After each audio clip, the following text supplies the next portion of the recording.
Okay, so let's talk a little bit about animation of these cat characters. Now, the animation system for them is extensive and can do all kinds of stuff, whether that's motion capture like you see in the movies, or special systems to help you to make them walk across or up and down or on things, that kind of stuff. Let's start by bringing her bones back. So I'm going to go to the pelvis, right, and select the child nodes and go ahead and turn them back on. Meanwhile, I'm going to select the envelope, in other words, her body, and I'm going to freeze that, or excuse me, not freeze it, but to go Alt X, it is already frozen. Okay, all good. Now, let's do what we'd normally do here. I'm going to rotate this around a little bit to get a better view. We're going to get her up out of her chair. We'll probably need more than 100 frames, so we'll change the frames on here. Okay, so remember down, down, down, down, down. Here's the time configuration. And I'm not sure exactly how many we'll need. Let's say 200. Not sure if we'll need that many or not. And we'll just say, okay.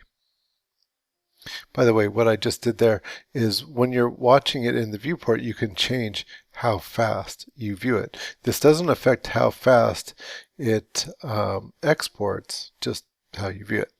Anyways, and I'm just going to say, okay. All right, so turn on my auto key, just like I did when I was recording Blocky. And, oh, that chair is getting kind of annoying, so I'm going to go ahead and freeze it. So object properties and show frozen in gray and freeze, right? Okay, there we go. Anyways, back to this. I've got my auto key on. I've selected the pelvis, and maybe I'll start just by rolling her forward. Well, move this a little bit, huh? Move the slider. Rolling her forward, and wait a minute. She's not moving. How come? And look, there's no keyframe. Okay, like I was saying, animating these cat characters is just a little different. So I'm going to go undo in order to put her back in the same position. And I'll click off my auto key and just have nothing selected at all. Okay, we get to learn a new tab over here. Over in the command panel, you'll go from your Create tab, which as you know is where you make things, to your Modify tab, and here you look at your parameters. You've got your Hierarchy tab, where you can mess around with the pivot. And then now finally the new one is this Motion tab. Okay, with any of these bones selected, we can then take a look at what we have over here. Now the very first thing in the rollout is not necessary for you guys to mess with, so I'd suggest just closing it up. Here's that triangle. You just close that up. Here's the part that you're really going to need. What we need to do is we need to create an animation layer. So down here underneath this big open area, you'll see Add Layers. Push and hold that. When you do, you'll see that there's a few different layer types to choose from. We're just going to use the absolute layer. That's the very first one. So go ahead and click that, and you can see now we have an absolute layer. There's a lot more to it. Well, I'm not going to confuse you with too much for right now. Let's keep it simple. The other thing that you have to do is you have to start recording. Otherwise, it won't work.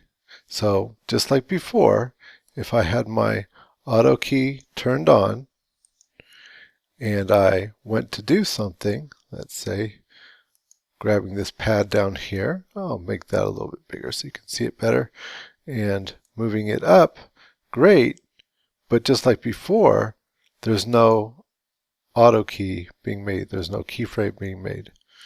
Okay, so anyways, once again, what you got to do is not only do you have to create a layer, but you got to turn it on. Now it should work. So as I go up like this, you'll see that it has created a keyframe for movement, just like so. If I wanted to rotate that, you would see that it's also created a keyframe for rotation. So it's now both red and green.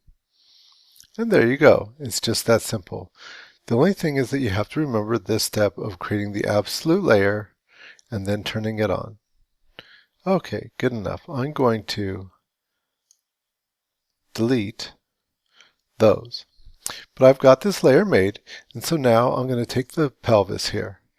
And let's see, maybe rotating it, maybe even going all the way here to my left viewport.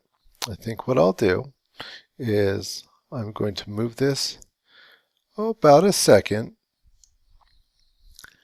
and rotate her forward. And maybe a natural thing would be to rotate the head back like so. And the arms probably also going forward.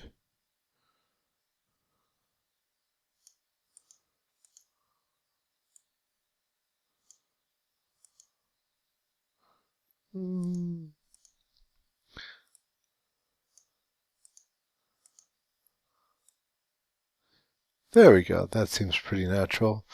Now let's go ahead and look at the other side here. And this arm here, we'll just make it maybe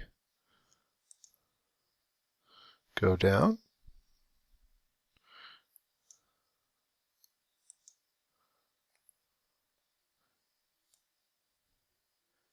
Down.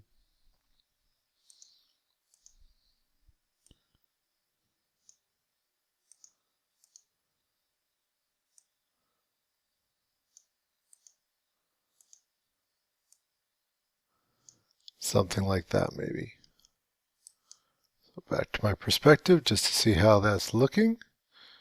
Okay, looks all right there.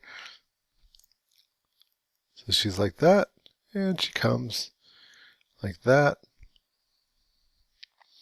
Alrighty, and so that was 1 second. In another second, so another 60 frames, we'll have her get up. So I think I'll go to my left hand view one more time. And this time, clicking on the pelvis, I will go straight up like this.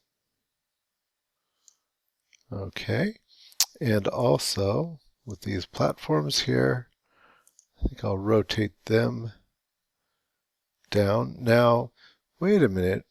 Before, we were doing everything on 30, and this is why it's such a good idea to do things at regular intervals.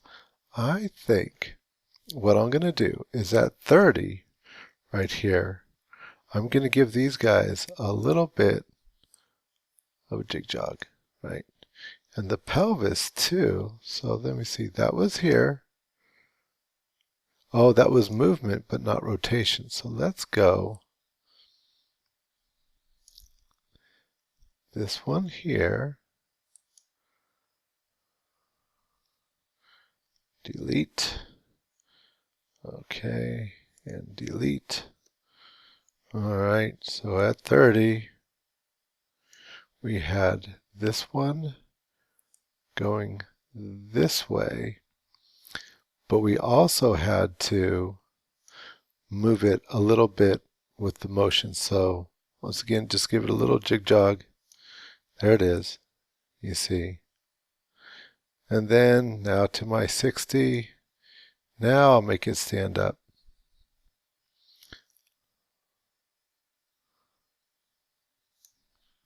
Okay, so you see we've got both a motion and a rotation on these keyframes.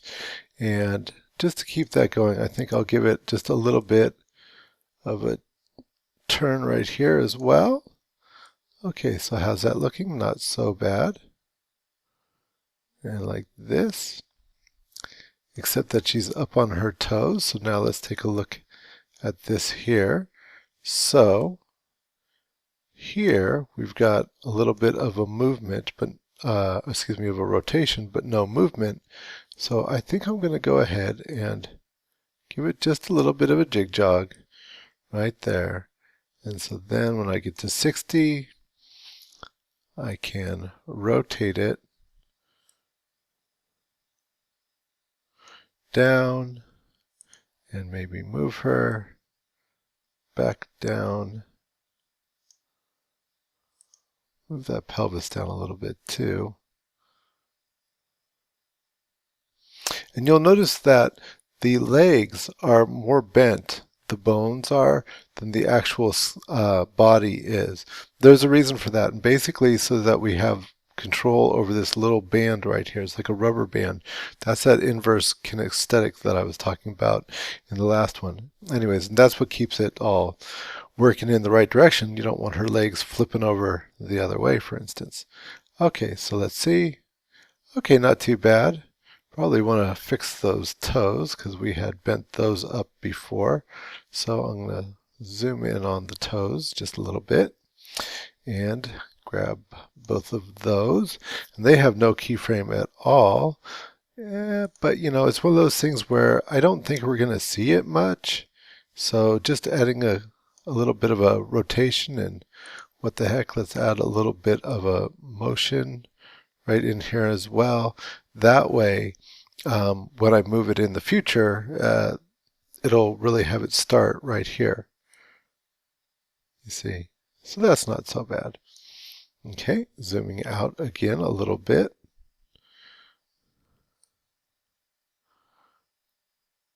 So she's getting up, and at this point, her arms maybe are going down a little bit. So this arm here, this arm back here a little bit, this arm here. Let me go over here to this side. Yep. And take that one down a little bit.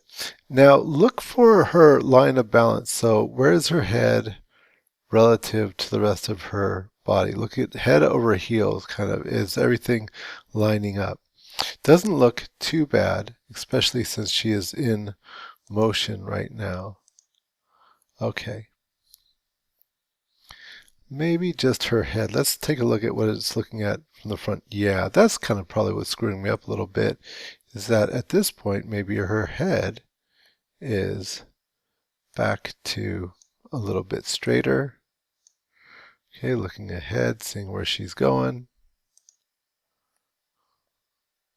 Maybe down a little bit again. Maybe her chest is going to be back. Now, there's no keyframes on the chest, so let's see, that might look just fine, that little bit. Or it might be kind of awkward. Let's just see how that looks. See, that's not so bad. Alrighty. Maybe even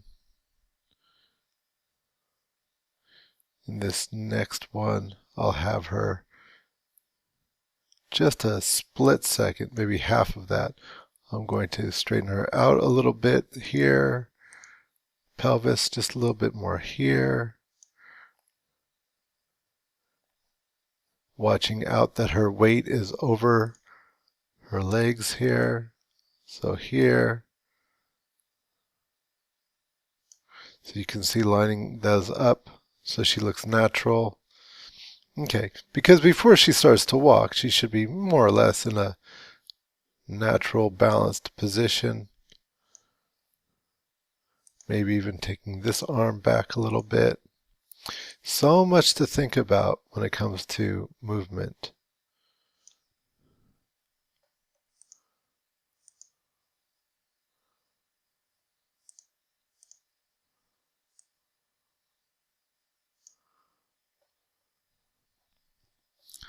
Alrighty, so let's go back to our perspective and let's find her. Okay, back to our home view. There we go. So how's that going? Take it back to the beginning. Okay, I'd say we have her standing up pretty good. So that seems like a good stopping place. And in the next tutorial, we'll go ahead and get her walking for now. So go ahead and go to File and Save As. And I would say with your last name, your first name, project 4B this time, not 4A, but 4B, and cat motion. Say Save. And next we'll go on to make her walk.